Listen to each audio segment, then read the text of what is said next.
Hai, Assalamualaikum warahmatullahi wabarakatuh. Jumpa lagi di channel Vina Yuliasari dengan saya sendiri. Mungkin dari teman-teman ada yang tidak tahu dengan saya. Saya Vina Yuliasari, mahasiswi dari Universitas Negeri Padang dengan NIM 20017079. Saya dari Prodi Sastra Indonesia.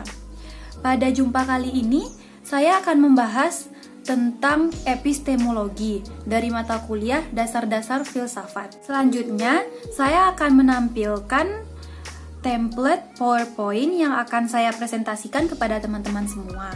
Jadi, teman-teman harap menyaksikan ya. Sampai jumpa. Bye-bye.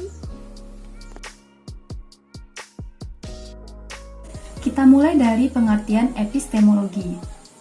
Epistemologi berasal dari kata Yunani, yaitu episteme dan logos. Episteme biasanya diartikan dengan pengetahuan atau kebenaran, dan logos biasanya diartikan dengan pikiran, kata, atau teori. Secara etimologi, epistemologi dapat diartikan dengan teori pengetahuan yang benar, dan lazimnya hanya disebut teori pengetahuan, yang dalam bahasa Inggrisnya menjadi Theory of Knowledge.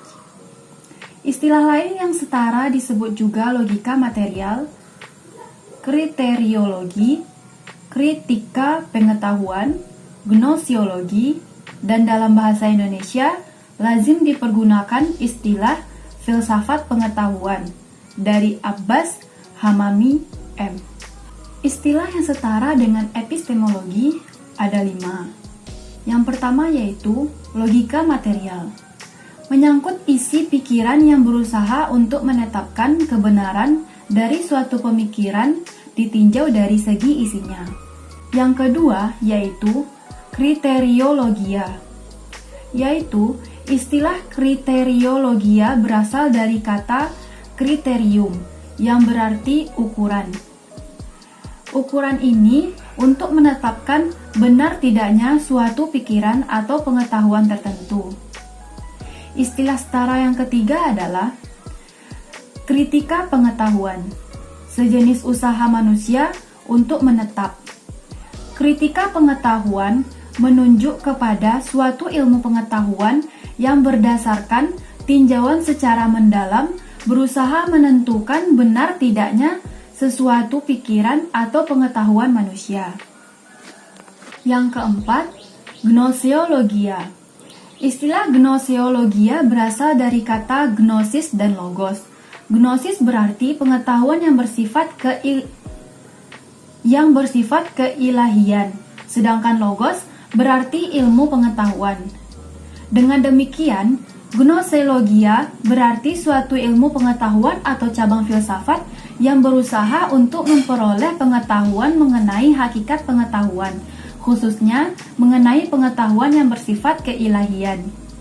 Yang kelima, yaitu filsafat pengetahuan, yaitu suatu ilmu pengetahuan kefilsafatan yang secara khusus hendak memperoleh pengetahuan tentang hakikat pengetahuan. J.A. Niels Mulder menuturkan, epistemologi adalah cabang filsafat yang mempelajari soal watak, batas-batas, dan berlakunya dari ilmu pengetahuan.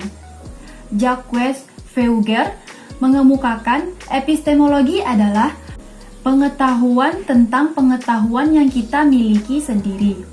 Epistemologi adalah bagian filsafat yang membicarakan tentang terjadinya pengetahuan, sumber pengetahuan, asal mula pengetahuan, batas-batas, sifat, metode, dan kesahihan pengetahuan. Selanjutnya, terjadinya pengetahuan. Terjadinya pengetahuan berfilsafat a priori atau a posteriori. Pengetahuan a priori adalah pengetahuan yang terjadi tanpa adanya atau melalui pengetahuan. Sedangkan pengetahuan a posteriori adalah pengetahuan yang terjadi karena adanya pengalaman. Menurut John Hospers, ada 6 alat untuk memperoleh pengetahuan, yaitu yang pertama, pengalaman indera. Pengalaman indera dalam filsafat disebut realisme. Realisme adalah suatu paham yang berpendapat bahwa semua yang dapat diketahui hanya kenyataan, merupakan sumber pengetahuan berupa alat-alat untuk menangkap objek dari luar diri manusia melalui kekuatan indera. Aristoteles sebagai tokoh pemula dalam pandangan ini berpendapat bahwa pengetahuan terjadi bila subjek diubah di bawah pengaruh objek. Artinya, bentuk dari dunia luar meninggalkan bekas dalam kehidupan batin. Yang kedua yaitu nalar atau reason. Nalar adalah salah satu corak berpikir dengan menggabungkan dua pemikiran atau lebih dengan maksud untuk mendapatkan pengetahuan baru. Yang ketiga, otoritas atau authority adalah kekuasaan yang sah yang dimiliki oleh seseorang dan diakui oleh kelompoknya. Yang keempat, intuisi atau intuition, suatu kemampuan yang ada pada diri manusia melalui proses kejiwaan tanpa suatu rangsangan atau stimulus mampu untuk membuat pernyataan berupa pengetahuan.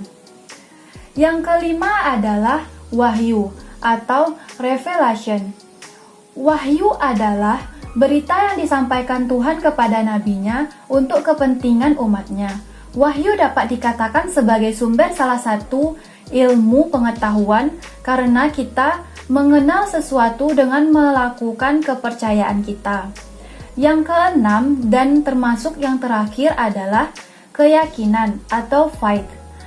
Keyakinan adalah kemampuan yang ada pada diri manusia yang diperoleh melalui kepercayaan, adapun keyakinan melalui kemampuan kejiwaan manusia berupa pematangan atau maturation dari kepercayaan tersebut. Nah, dari presentasi tadi, mudah-mudahan teman-teman semua dapat mengambil ilmu yang bermanfaat. Terima kasih kepada teman-teman yang sudah menyaksikan presentasi saya dan sampai jumpa di video selanjutnya. Bye-bye!